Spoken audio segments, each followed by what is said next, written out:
Hi, and welcome to the course Adobe Acrobat Pro Essentials.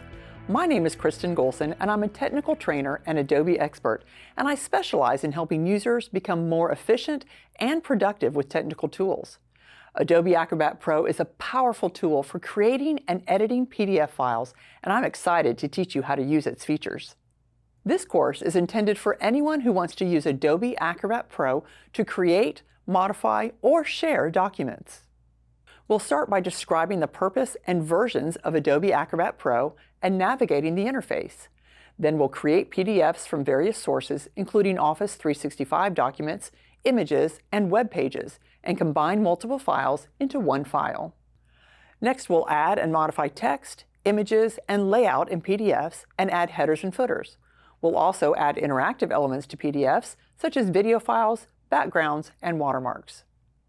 In the next section, we'll locate text, use filters to refine searches, and find and replace text.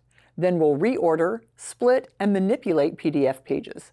We'll also compare files and add bookmarks.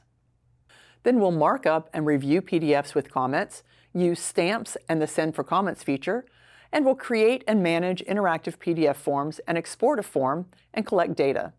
In our last lesson, we'll protect PDFs with encryption and signatures, add certificates, and create a digital ID. By the end of this course, my hope is that you will be able to effectively navigate Adobe Acrobat to modify, combine, edit, and share documents. As you go through this course, I recommend that you stop the video periodically and practice what I'm showing you. The files I'm using in the course are available to download if your platform supports them, so you can do the same activities right along with us.